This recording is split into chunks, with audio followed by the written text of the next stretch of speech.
Assalamualaikum warahmatullahi wabarakatuh. Assalamualaikum warahmatullahi wabarakatuh. Buya, saya ingin bertanya. Saya telah kemarin membaca kitab fikih bahwa di dalam fikih menjelaskan untuk akikoh anak laki-laki jatahnya 2, kemudian perempuan 1. Yang saya ingin tanyakan, untuk laki-laki jatahnya 2, apakah dengan 2 itu kita bisa dicicil? Artinya misalnya ini tahun ini 1, tahun depannya 1 lagi. Kemudian untuk akikoh, di desa saya kadang-kadang orang mengatakan bahwa orang yang berkorban tidak akan diterima atau tidak boleh kecuali dengan melakukan akikoh dulu. Soalnya di desa saya Cipelem, Bulakamba, Brebes, rombongan dari Ibu Hajah Miftahul Janah itu mengatakan bahwa orang yang belum akikoh itu tidak boleh korban. Terima kasih. Wassalamualaikum warahmatullahi wabarakatuh. Waalaikumsalam warahmatullahi wabarakatuh. Bismillahirrahmanirrahim. Yang pertama, memang biasanya pertanyaan masalah akikah ini akan mulai ramai di saat masuk hari korban. Ini banyak permasalahan. Permasalahan adalah kesalahpahaman fikih. Kesalahpahaman fikih yang pertama adalah orang ngira korban, saya bicara korban dulu. Ngira korban itu seumur hidup sekali. Ini nih kesalahpahaman fikihnya. Sehingga kalau ada Pak Haji diajak korban, oh saya sudah korban kapan? 10 tahun yang lalu. Ini coba di masyarakat.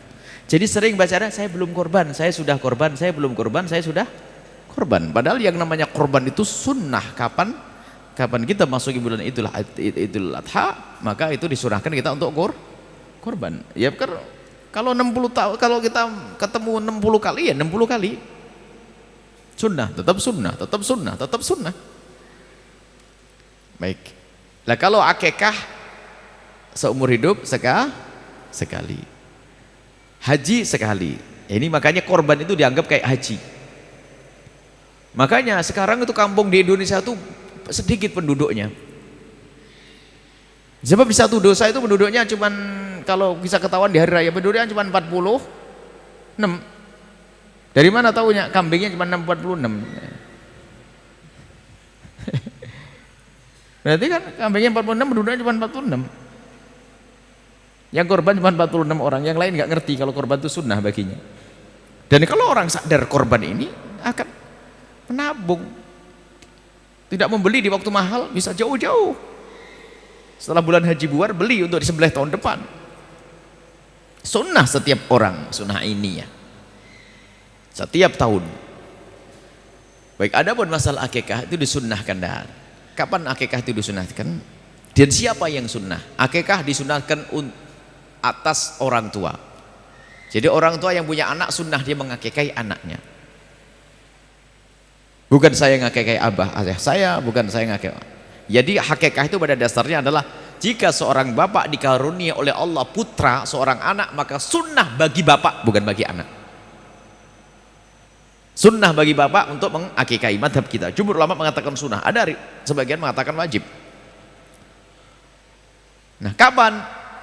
Ya kapan anak itu lahir, sunnah untuk diakikai umumnya adalah di hari ke-7 sambil diberi nama. Dan tujuan akikah adalah juga untuk memberitahu orang-orang dan juga sedekah agar anaknya dijaga oleh Allah. Kemudian memberitahu, jangan sampai kaget, loh anak siapa begini kan gitu. Kalau hari ke-7 gak punya duit ya ditunggu hari ke-21. Ya gak punya ya kapan saja, tahun depan deh. Sampai kapan? Sampai anak itu balik, sudah haid bagi wanitanya, atau keluar mani di usia 9 tahun ke atas, atau seorang laki-laki sudah balik, sudah keluar mani, maka saat itu orang tua lepas, tidak dituntut dengan yang namanya korban akikah. Sudah berarti sudah kedaluarsa. Seperti sholat duha sunnah bagi ibu. Kapan? Mulai dari terbit matahari sudah meninggi sampai matahari kencang di atas, sebelum itu. Setelah kelewat ya sudah kelewat. Berarti kesunahannya kelewat sudah. Kesunahannya kelewat. Karena apa? Anakku sudah balik, aku belum sempat ngakikahi dia. Sampai di situ batasnya. Selagi dia belum balik, maka orang tua sunnah untuk mengakikahi. Kemudian pertanyaannya tadi, laki-laki 2 dicicil, ya boleh sajalah. Dicicil boleh. Sekarang aduh punyanya kambing 1, sembelih 1, nanti ada lagi sembelih lagi yang kedua, boleh, nggak ada masalah. Kemudian ada masalah hakikah lagi. Jika seandainya anak kita sudah terlanjur balik, belum sempat kita akikahi, apakah boleh dia mengakikahi untuk dirinya sendiri? Ya boleh. Paling tidak itu jatuh sedekah, akikahi. Misalnya apa? Saya belum, mungkin orang tuanya ngomong, nak, aku dulu malam melarat fakir nak ya, jadi aku belum sempat ngakikahi kamu nak. Ya sudahlah. Kalau begitu ya, seorang bapak boleh memberikan kambing kepada anaknya, nak ini kambing, akikahlah untuk dirimu sendiri. Baik, ini boleh. Ataupun dia mencari kambing, saya belum akikah, agar dapatkan sunahan. Biarpun sebagian ulama mengatakan tidak jatuh akikah, tapi yang jelas dengan menyembelih kambing itu seperti sedekah, sudah dapat pahala. Jadi boleh mengakikah dirinya sendiri, tapi tidak dituntut lagi secara sunnah seperti waktu duha sudah kelewat begitu. Ini adalah masalah akikah, boleh dicicil urusan akikah. Adapun masalah akikah dengan korban, nah ini loh ada saja masih berulang-ulang nih. Ini pertanyaan ini bukan hayalan, ada di masyarakat pertanyaan, mana lebih dahulukan akikah atau korban? Akikah atau korban? Misalnya saya belum diakikahi, saya umur begini, umur tua begini, Tuhan, belum diakikahi misalnya. Datang bulan haji, mana yang didahulukan, korban atau akikah? Ini pasti pertanyaannya tidak pernah ngaji. Yang tugas ngakikahi saya itu siapa? Abah saya sudah selesai. Lah korban ya saya korban, ngapain saya ngurus akikah? Nah ini kadang-kadang pikir ini, belum akikah. Yang tugas ngakikahi saya adalah ayahanda saya. Kecuali begini bunyinya, saya mendapatkan anak, alhamdulillah mendekati bulan haji punya anak. Misalnya tanggal 3 Dzulhijjah punya anak. 10 Dzulhijjah itu ini mana kurban atau akikah? Ini kan begitu loh. Akikah tugas siapa? Tugas saya. Kurban untuk saya juga saya. Mana begini? Nah, ini masuk akal pertanyaan ini. Mana yang lebih dahulukan? Ditanya dulu, ente bakal punya duit lagi enggak nanti kalau akikahnya diundur sedikit? Oh punya, ya sudah korban aja sekarang, nanti akikah biar banyak yang disembelih nanti.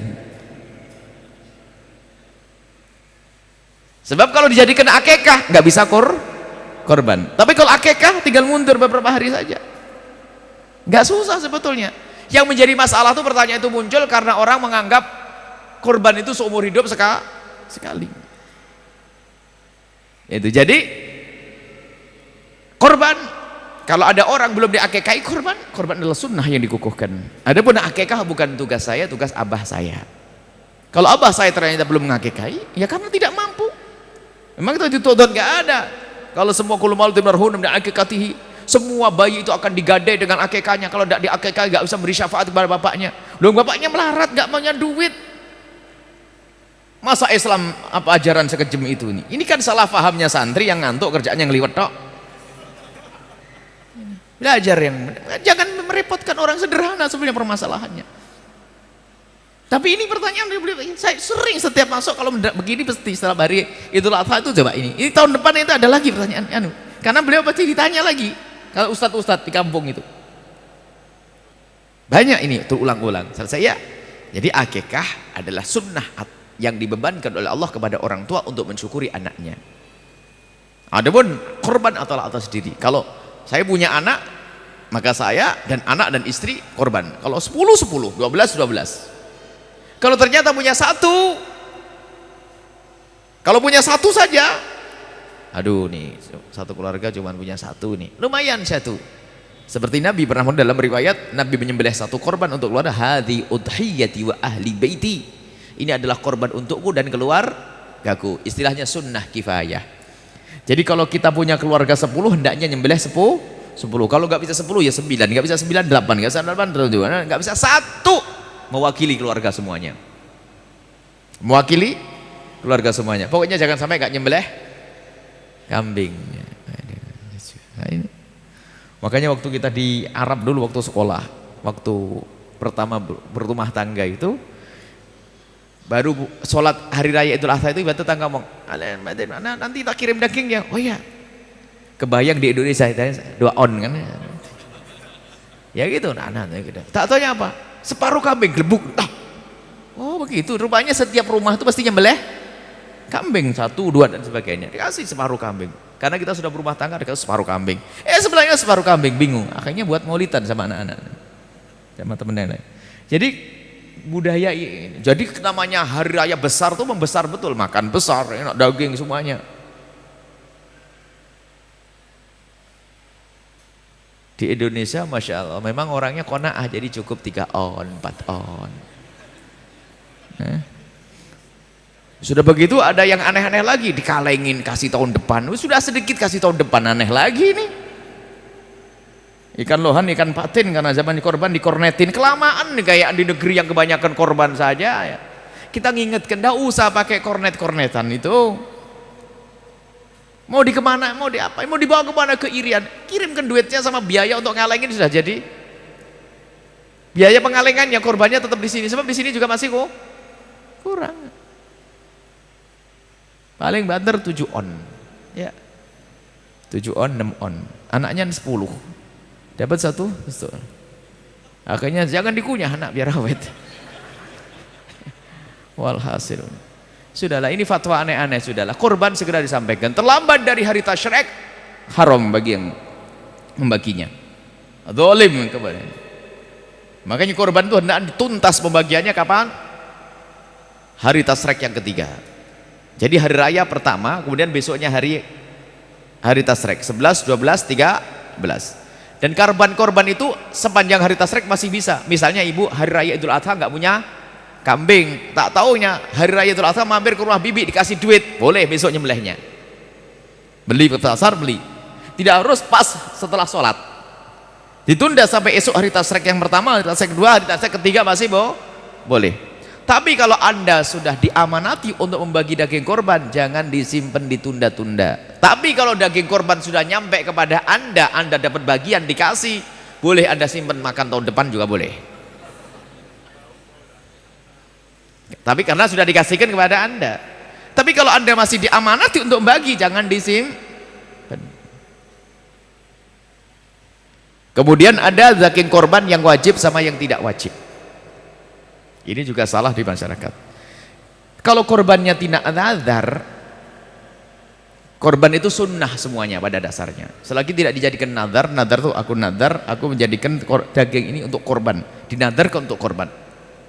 Kalau sudah kambing itu dijadikan nazar untuk korban, maka yang punya tidak boleh makan. Tapi kalau korban sunnah, rata-rata sunnah, ya boleh makan. Ini ada lagi, nggak boleh makan, nyium baunya dong.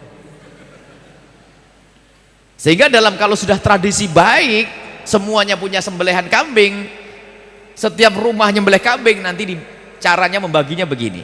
Saya nyembelih kambing dibagi 3. Korban sunnah tadi dibagi 3. 1/3 dibagikan pada fakir miskin. 1/3 untuk keluarga, jangan sampai keluarganya ngiler. 1/3 lagi dimasak untuk menyambut tamu, karena mungkin tamu datang. Asal dibagi 3. Jadi boleh makan, jangan dikasih bulunya. Ada nggak boleh kata. Masya Allah. Kalau nazar iya nggak boleh. Ini adalah bab korban banyak nih. Hukum-hukum korban tuh banyak. Kalau kita bicara korban, tapi tidak apa-apa. Cukup sampai di sini dulu. Masih agak jauh, insya Allah kita akan bahas pada pertemuan selanjutnya, insya Allah. Baik, seperti itu.